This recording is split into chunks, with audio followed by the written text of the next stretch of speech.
Welcome to India's business legends. फिल्में देखने का शौक हम सभी को है, लेकिन क्या आपने सोचा है कि एक टॉय कैमरा से भी एक फिल्म बनाई जा सकती है और उसको शोकेस किया जा सकता है। तो आज हम आए हैं देहरादून में, जहां सौरभ नाग अपनी एक बहुत ही एक्सपेरिमेंटल, बहुत ही इनोवेटिव फिल्म शोकेस कर रहे हैं एक सिलेक्ट ऑडियंस के सामने। जो फिल्म 2 स्क्रीन्स पर चलेगी और उसके साथ लाइव साउंड डिज़ाइन है। सुनने में ही अटपटा भी लग रहा है, कुछ नया सा भी लग रहा है और ऐसा भी लग रहा है कि पॉसिबल कैसे है। तो IBL पर पहले तो आपको उस फिल्म की दिखाते हैं हम कुछ झलक।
तो देखो, ये फिल्म मैंने फर्स्ट टाइम पे 2 स्क्रीन में फिल्म देखी है मैंने। नहीं, मैं जो फिल्म मेकर है मतलब उनको इस बोर्ड जिस ढंग से मतलब इन्होंने जो 2 स्क्रीन्स में जो फिल्म दिखाई है, तो उनका एक्सपीरियंस मेरा भी फर्स्ट टाइम का था और मुझको जो है मतलब काफ़ी अच्छा लगा। मतलब बहुत चैलेंजिंग था इस चीज़ को। हो सकता है कि मतलब आम आदमी को मतलब ये चीज़ पसंद ना आए, पर जिस ढंग से मतलब इन्होंने जो है प्रेजेंट किया है और जो बिना दोनों जो इसमें बेस्ट पार्ट ये था कि मतलब दोनों जो लड़का लड़की से बात हो रही है, फ़ोन का वो इंतज़ार कर रहा है और पहले तो मतलब बिल्कुल नाना मतलब होते मतलब करके और इतना मतलब जो है आपस में मतलब इन्वॉल्वमेंट हो जाता है। तो ये बड़ा अच्छा उन्होंने प्रेजेंट किया है। तो उसमें ये होता है क्योंकि जनरली पब्लिक जो है आजकल के टाइम पे इंटरटेनिंग चाहती है, नाच गाना, हैप्पी एंडिंग मतलब जो है चाहती है मतलब। तो उसका थोड़ा सा मतलब अगर शॉर्ट हो जाती तो पिक्चर मतलब और भी अच्छी थी और मैं उनको आगे के लिए, भविष्य के लिए बेस्ट विशेस देता हूँ। ये कीप ऑन ट्राइंग, बिल्कुल ऐसे ही अलग इशू में काम करते हैं। Thank you very much. इस फिल्म के बारे में तो आपको बहुत इंटरेस्टिंग फैक्ट्स पता चल ही रहे हैं।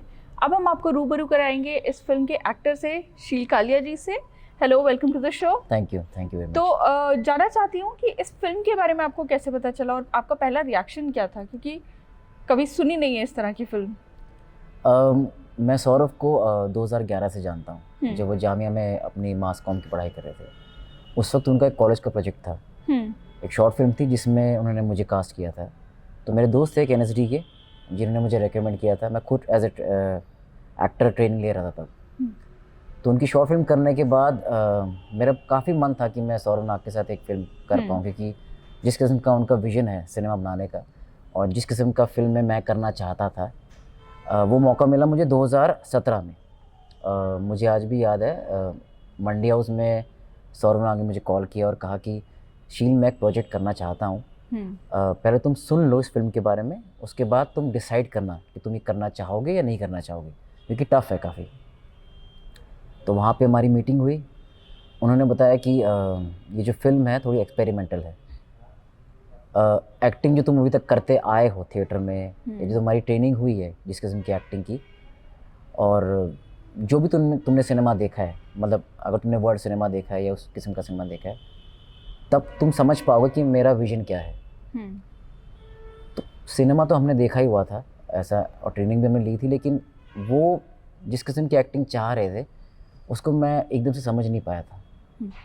तब उन्होंने कहा कि क्या कर पाओगे तुम, तो तब तो हमने हामी भर दी। तो पहले मुझे मालूम है कि हमने ये फिल्म भी शॉर्ट बनाई थी। अच्छा। और शॉर्ट बनाने के बाद मुझे भी और सौरभ दा को भी ये फिल्म काफ़ी पसंद नहीं आई, क्योंकि मैंने अपने कैरेक्टर के ऊपर कुछ खास काम नहीं किया था। जो साइलेंस हम क्रिएट करना चाह रहे थे डायलॉग्स के बीच में, वो हम नहीं कर पा रहे थे। यूजुअली एज एन एक्टर हम सोचते हैं कि डायलॉग्स हमारे पास हों तो वही एक्टर का हथियार है, जो कि ये गलत है। बहुत कुछ है जो एक्टर का ये हथियार बहुत है। मंझे हुए एक्टर बात समझते हैं कि साइलेंस उससे बड़ा हथियार है डायलॉग से बड़ा। हाँ, यूजुअली जिस तरह का हम थिएटर करते हैं और सीखते भी हैं, एक्टर को ये रहता है कि मेरे डायलॉग कितने हैं और मैं कितना बड़ा मोनोलॉग हो सकता हूँ। और अगर साइलेंस है भी तो पॉजेस कैसे हैं। साइलेंस का मतलब वो यही नहीं समझते कि यूजुअली इंसान अपने आप में ज़्यादा बोलना चाहता नहीं है। राइट। जैसे अभी आप मुझसे बात कर रहे हैं तो आप क्वेश्चंस कर रहे हैं और मैं सोच रहा हूँ कि मैं ये बोलूँ कि नहीं बोलूँ। तो यही होता है कि नॉर्मली भी इंसान नहीं बोलना चाहता है, वो अपने चीज़ें हाइड करता है। तो ये तुम पोर्ट्रे कर पाओगे कि नहीं कर पाओगे, ये मुश्किल होता है as an actor on screen. तो वही कोशिश सौरभ दा ने मुझे बताई थी कि ये कोशिश अगर कर पाओगे और इसके लिए तुम्हें ट्रेनिंग करनी पड़ेगी। तो 1 साल करीबन लगा मुझे, 1 से 1.5 साल इस कैरेक्टर को प्रिपेयर करने के लिए। काफ़ी कुछ पढ़ा, काफ़ी लोगों से हमने इन्फ्लुएंसेस लिए, जैसे वैन गॉफ, और ये जो कहानी आधारित है बादशाहत का खात्मा, मंटो का एक नाटक है। और कुछ गिटारिस्ट है जिनको हमने पढ़ा। एक किताब है एन रैंड की, फाउंटेन हेड। फिर चेकॉफ की कुछ किताबें हैं। तो वो सब पढ़ के अलग अलग मिशन चीज़ों को मिक्स करके एक कैरेक्टर बिल्डअप करने की कोशिश की है। तो आपके लिए समझना मुश्किल जाहिर सी बात रहा होगा, लेकिन उसको पोर्ट्रे करना जब वो समझ पाए फिर कितना आसान या मुश्किल रह गया? इनफैक्ट थोड़ा सा अजीब है, लेकिन जब हम प्रिपरेशन कर रहे थे इस रोल की, तो यूजुअली मुझे ये कहा गया था कि तुम खाना पीना छोड़ दो। हाँ, आपने 15 किलो वज़न घटाया था। हाँ, और बाल बढ़ाने थे, दाढ़ी यहाँ तक मेरी बढ़ गई थी। और मैं मुझे याद है मैं सड़कों में सो जाता था ताकि मुझे भीख मिले, और मुझे भीख मिली भी। और as an actor I think ये कॉम्प्लीमेंट होना चाहिए। हाँ, मुझे भीख मिले भी, और मैं पार्क में सो जाता था। मेरे घर वाले बहुत इरिटेट हो रहे थे कि तुम इस तरीके का चीज़ें क्यों कर रहे हो। मैं यूजुअली बहुत चुलबुला किस्म का इंसान हूँ, मतलब अगर मैं बताऊँ तो मेरे जो बॉडी लैंग्वेज है बहुत फास्ट है। अभी भी आप देख रहे होंगे बात करते तो मेरे जो रेट ऑफ स्पीच है तेज़ है। लेकिन ये जो कैरेक्टर मैंने प्ले किया ये बहुत स्लो है। स्लो क्यों है? क्योंकि इसके अंदर ठहराव है। तो वो ठहराव का जो ट्रांजिशन था वो ऐसे प्रिपेयर किया हमने कि सौरभ मुझे बोलते थे कि हम रेकी जब करेंगे, जब हम टेस्ट शॉट करेंगे, तो तुम अपनी चीज़ें करते रहो, तुम ये मत देखो मैं कब टेक ले रहा हूँ या नहीं ले रहा हूँ, तुम्हें उस पर ध्यान नहीं देना है। मुझे आज भी याद है एक बार हम शूट करते वक्त मैंने कहा था कि कट कट कट, तो ही स्टार्टेड अब्यूजिंग मी कि how dare you. Right, he is the director. कि आई एम द डायरेक्टर, क्यों कर रहा है ये, कौन है तू, है कौन तू। तो बहुत बुरी तरह मुझे उन्होंने सबके सामने डांट दिया था। जो कर रहा है करते रहे, मुझे मत बता क्या कर रहा है, तो जो मन में कर रहा है करो। तो बहुत रेयर होता है कि कोई डायरेक्टर बोल दे कि तुम्हें कुछ भी जो करना है और करे। और उस वक्त एज एन एक्टर मैं थोड़ा ब्लैंक हो गया था, क्योंकि ट्रेनिंग के टाइम क्या होता है, जब आप थिएटर की ट्रेनिंग लेते हैं या जो आप शॉर्ट फिल्म्स करते हैं, जिस किस्म का सिनेमा यूजुअली करते हैं, उसमें एक्टर को बताया जाता है कि यहाँ से यहाँ मूव होना है आपको, ये करना है, उसके बाद ये डायलॉग बोलना है, उसके बाद ये करना है। लेकिन अब आपको बोल दिया जा रहा है कुछ भी करो, 10 मिनट है आपके पास और तुझे करना ये है कि तुझे ठंड लग रही है। अब 10 मिनट तक ठंड लग रही है तो कंबल को मैं 1-2 बार ही करूँगा ना। अब समझ में आ रहा है कि अच्छा 10 मिनट में मुझे ऑडियंस को एंगेज करना है, लेकिन ऐसा एंगेज नहीं करना कि जानबूझकर मैं कुछ कर रहा हूँ। मेरे से जो रिएक्शंस आ रहे हैं ऑटोमेटिकली वो आ रहे हैं कि नहीं आ रहे हैं, अगर नहीं आ रहे तो मत करो। तो वो जो ट्रेनिंग थी वो एक नायाब चीज़ थी मेरे लिए for the very first time, जो आज तक भी है। राइट। तो ये प्रिपरेशन की हमने 1-1.5 साल तक, और साथ में बहुत सारी चीज़ें की हैं, तो तब जाके थोड़ा बहुत मुझे लगता है मैं कुछ पोर्ट्रे कर पाया हूँ। आईबीएल पर हम बात करते हैं एंटरप्रेन्योर्स की, उनके जर्नी की। तो मेरे नज़रिए में देखा जाए तो एक एक्टर भी अपने आप में एक फ्रीलांसर, एक एंटरप्रेन्योर है जो अपनी ब्रांड क्रिएट करके उसको सेल कर रहे हैं। जी। तो जब आप इस तरह के प्रोजेक्ट्स करते हो, how do you sustain yourself? Because 1-1.5 साल की कमिटमेंट मांगना for just one solo project, वो थोड़ा ज़्यादा हो जाता है। बहुत ज़्यादा हो जाता है। इनफैक्ट यहाँ तो 2 साल लगे, करीबन 1 साल Right. शूट में और 1 साल प्रिपरेशन में। हम्म, तो मेरे पास एक ही उम्मीद थी कि शुरू में जब मैंने एक्टिंग की ट्रेनिंग ली SRC में और फिर मैंने एमएन ड्रामा किया 4 साल 5 साल 6 महीने NSD में रेपर्टरी में था, तो मेरे दोस्त मुझे बोलते थे कि तुम अब ट्रेंड हो चुके हो, तुम पढ़ाते क्यों नहीं हो स्कूल में कॉलेजेस में। तो शुरू में मैंने कहा कि मैं टीचर नहीं बनना चाहता, मैं ट्रेनर नहीं बनना चाहता, मैं एक्टर हूँ, एक्टिंग ही करना चाहूँगा। राइट। लेकिन कैसे रहोगे तुम, भाई तुम्हारे घर में कोई कमाने वाला भी नहीं है। तो ये विडंबना होती है आई थिंक आर्टिस्ट की, बिल्कुल बिल्कुल कि उनको घर चलाना है। बिल्कुल। तो जब मैं ये फिल्म कर रहा था तो मैंने सौरभ नाग को कहा था कि चलिए ठीक है, मैं ये एक फिल्म करूँगा, लेकिन इसके बाद मुझे 1-1.5 साल काम करना पड़ेगा, राइट। जो कि मैं आज भी कर रहा हूँ। मैं एक स्कूल में पढ़ा रहा हूँ, इंस्टीट्यूशंस में मैं एक्टिंग ट्रेनिंग दे रहा हूँ, क्योंकि मैं ट्रेंड हूँ तो मैं दे पाता हूँ और उससे मेरी Right. थोड़ी बहुत आमदनी और मेरा जीवन व्यापी हो पाता है।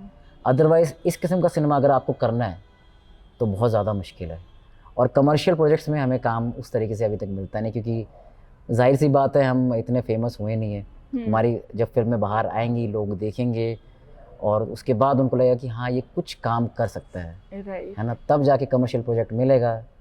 और हम चॉकलेटी हीरो जैसे तो लगते नहीं है भाई, तो नाचने गाने वाला तो शायद ही हमें कभी मिले। तो एज ए कैरेक्टर आर्टिस्ट ही हम आगे चीज़ें कर पाएंगे, लेकिन साथ साथ हमें अपना जीवन व्यापी करने के लिए कुछ ना कुछ ऐसे ट्रेनिंग सेशंस और स्कूल में काम करना, कॉलेजेस में काम करना ज़रूरी होता है। तो all the best. I think जो काम आपने किया, जो हम लोगों ने अभी तक देखा है, वो बहुत अमेजिंग है। Thank you so much. All the very best and I M Thank you. Sure you do much better in life. Thank you. बस मैं यही चाहूँगा कि ये फ़िल्म ज़्यादा से ज़्यादा लोग देख पाएँ और लोग समझ पाएँ, क्योंकि बहुत ज़्यादा मेहनत की है हमने, और एक फ़िल्म बनने के बाद सबसे इम्पोर्टेंट ये है कि उस फिल्म को देखा जाए। तो Absolutely. एक्टर भी, डायरेक्टर भी और जितने भी क्रू मेंबर्स हैं, ताकि आगे उनको काम और सराहना मिलती रहे। Sure. Thank Thank you. you. Thank you. तो अब हम बात करेंगे सौरभ नाग से, जो इस फिल्म के डायरेक्टर हैं, और वो हमको बताएंगे कि इस फिल्म को बनाने में उन्होंने फाइनेंशियली कैसे उसको वर्कआउट किया, प्लस इस फिल्म से उनकी क्या उम्मीदें हैं और उन्होंने इस फिल्म को बनाया क्यों। तो आइए मिलते हैं। तो ये है सौरभ नाग, जिन्होंने ये फिल्म बनाई है टेप स्टोरी 3, जो कि 2 स्क्रीन्स पर एक्चुअली शोकेस हुई है। अब सबसे पहले तो मैं ये जानना चाहूँगी, आपने इसका नाम किनेमा रखा है, वो क्यों रखा है? क्योंकि सिनेमा जो है वो काफ़ी रूल्स एंड रेगुलेशन से बंधा हुआ है। जैसे कि आप टॉय कैमरा से फिल्म नहीं बना सकते, आप डबल पर्दे की स्क्रीनिंग नहीं कर सकते इंडस्ट्री में, राइट। लेकिन मैं करना चाहता हूँ। तो मैं इसलिए बोल रहा हूँ, ठीक है आप उसको सिनेमा बोलते हैं, मैं उसको किनेमा बोलूँगा। ठीक। क्योंकि सबसे पहले जब सिनेमा आया था, जब वो डिवाइस बनाया गया था जिससे मोशन पिक्चर शूट होती है, तो लुमिया ब्रदर्स सोच रहे थे कि उसका नाम क्या दें, तो उन्होंने नाम दिया kinematograph. Kinema comes from Greek and graph comes from photography. And I was like कि उन लोगों को तो पता नहीं था कि what this industry is going to be, कि इसमें हीरो होना चाहिए, हीरोइन होनी चाहिए, बिगिनिंग होना चाहिए, एंड होना चाहिए, हैरीफ्लेक्स कैमरा होना चाहिए। They were not aware of those rules, and I think filmmakers ने अपने आप को ट्रैप कर दिया है उन रूल्स से, करेक्ट। उन बाउंडेशन से। तो मैं थोड़ा सा उस फ्रीडम मूवमेंट बोलो या उस फ्रीडम को चाहता हूँ, तो मैं वी लिव इन टाइम्स जहाँ पर ना तो लोग कोई ऑर्डिनरी फिल्म ही सिनेमा पर देखना चाहते हैं, या तो OTT अपने घर के कंफर्ट में देख रहे हैं, या उससे भी छोटी स्क्रीन, एक मोबाइल स्क्रीन पर ज़्यादातर कंटेंट कंज्यूम हो रहा है। तो आपको लगता है ऑडियंस के लिए इस तरह के किनेमा के लिए जाने के लिए टाइम होगा? हाँ, मुझे ऐसा लगता है कि हम ऑडियंस को ना कुछ ऑफर ही नहीं कर रहे हैं कि वो ऑनलाइन से आके थिएटर में आए, क्योंकि थिएटर में जो चीज़ दिखाई जा रही है, ऑडियंस पहले मतलब एक्साइटेड होती थी कि सिनेमा हॉल जाएंगे, सिनेमा हॉल में मतलब फिल्म देखेंगे, अभी आम आदमी सोचता है कि चलो 5 दिन के बाद, हफ्ते भर के बाद वो OTT में आ जाएगी, मैं उसमें देख लूँगा। राइट। तो मेरे को पता नहीं मेरा कंट्रीब्यूशन कितना इफेक्ट करेगा, but filmmakers have to start doing things right. that will make cinema experience different than the experience of watching films in a OTT platform. अच्छा, इसमें इस पूरे एक्सपीरियंस के दौरान मैंने देखा यहाँ पर जगह जगह टेलीफोन रखे हुए थे, लाइव साउंड डिज़ाइन की भी बात आपने करी है, तो वो थोड़ा और एक्सप्लेन करेंगे कि वो एग्जैक्टली क्या था और आपने कैसे एग्जीक्यूट किया? Well, जो टेलीफोन्स हैं, they are part of the theme of the story, और मैं बहुत आसानी से सिर्फ टेलीफोन के रिंग्स रख सकता फिल्म के अंदर, राइट। लेकिन वो वही होता कि that will be conventional cinema and I am not offering, मतलब आप ऑडियंस इधर आई, what am I offering that you can not get on your phone और on your laptop, this is what I am offering, right. And this is the beginning, but I am just trying to see what are the possibilities. और भी शायद अच्छी चीज़ हो सकती है, होनी चाहिए, लेकिन जब तक पहला कदम नहीं रखूंगा तो दूसरा कदम नहीं समझ आएगा, तीसरा कदम समझ नहीं आएगा। तो this is just the first step. So interesting, मतलब ये आप इसको पहला ही कदम मानते हैं सिनेमा के सक्सेस के लिए, एंड आई एम श्योर आप इसको और जगह भी लेकर जाएंगे, so all the best for that. लेकिन मेरा एक सवाल ये है कि फिल्म मेकिंग अपने आप में एक्सपेंसिव है, आपने 1.5-2 साल लगाए, how did you work it out financially? इसको स्पॉन्सर कैसे किया गया है, या इसके प्रोड्यूसर आप हैं? हाँ, it's completely financed by myself. So how did you sustain filmmaking for so long? So I'll tell you, this film was conceived back in 2006, when I had just started learning about cinema and I thought about joining a film school. Right. और filmmakers हाँ expensive medium है, बिल्कुल है। Funding इकट्ठा करना बहुत बड़ा तो आपने कैसे चैलेंज fund की होता है। फिल्म को? तो मैं काफ़ी समय से पैसे जमा कर करके मैंने इकट्ठा किया, और मेरे को कम से कम 10 साल लगे एक फाइनेंशियल स्टेबिलिटी लाने में, and then I invested that money on this. In total कितने पैसे आपने इन्वेस्ट करे, और अपार्ट फ्रॉम फिल्म मेकिंग कैसे कैसे how do you divide that money? It took a lot of time, so I didn't plan कि इतना budget होना चाहिए, वैसा बजट होना चाहिए। I was just working as a commercial filmmaker. Commercial filmmaker एक जगह corporate world में भी काम किया, तो I kept saving my money, and I could have initially even I made a short film based on this, and I was very very unhappy कि ये मैंने क्या बना दिया, ये तो everybody is making this. I don't want to make something like and business sense says कि अगर आपको पहला प्रोडक्ट अच्छा नहीं लगता है तो उसको स्क्रैप कर दो, but you went the next level. हाँ, and business, if you look at it from a business point of view, you must also think कि why the audience will come here. For me that's a big question. Right. Why would they come here? कि मैं शाहरुख खान तो afford नहीं कर सकता, Obviously. ठीक है, तो मेरे तो यहाँ पर कोई शाहरुख खान डायलॉग बोल रहा है इसलिए आप देखने आ रहे हैं, ऐसा तो नहीं होगा। अब मेरे को तो बहुत ही ज़्यादा मेहनत करनी पड़ेगी कुछ ऐसा करने का that will make people curious और थिंक कि you know okay this deserves my time. Right. So that was the approach, and I kept saving my money. और टोटल आपने फिर कितना इन्वेस्ट किया है अभी तक? अप्रोक्सीमेटली 30 lakhs है, ठीक है। But lot of Was in small chunks, yeah, it wasn't like एक साथ 30 Right, lakhs खर्च हो गए। right. तो अब again talking about business sense कि रिटर्न ऑन इन्वेस्टमेंट क्या है, डू यू हैव प्लान्स, इसको आप कैसे ROI जनरेट करेंगे? अभी तो मैंने ROI सोचा नहीं है इसके बारे में, but the thing is this is I am passionate about this, right. So I think about it like कि मेरे को गिटार बजाने का मन है तो मैंने पैसे खर्च करके गिटार खरीदा, now I am making music, and maybe some people will like the music I am playing, maybe they won't, maybe I will get the return of investment on my guitar, but that's a very beautiful, I think this is how artist think हाँ कि एक artistic satisfaction अगर हमें हमारे product से मिल रही है तो हमें आगे कुछ नहीं चाहिए। मतलब ऐसा नहीं है कि मैं नहीं चाहता कि लोग लाइक कि आपको मिल गया एक सेंस ऑफ सेटिस्फैक्शन कि हाँ I have created something and this is, and again I'll say, this is not cinema. Right तो आई कैन नॉट एक्सपेक्ट कि 10,000 कैसे टिकट्स बिकेगी तो मेरा रिटर्न ऑफ इन्वेस्टमेंट राइट होगा. Right This is still, I'm figuring it out. How will I get the money back? Sometimes people help rather than giving money. right So that is also a return on investment. correct. And it's also about creating legacy, it's also about creating cinema or kinema as you call it, कि हम कुछ शुरुआत कर रहे हैं. So all the best. Thank you. I personally loved the experience because you. it took me to a lot of own experiences that I had and मुझे तो कुछ नया मिला. आपको कभी मौका मिले किनेमा देखने का या सौरभ कभी कोई ऐसी पब्लिक स्क्रीनिंग करेंगे तो डेफिनेटली जाकर देखिएगा. Thank you. Thank you.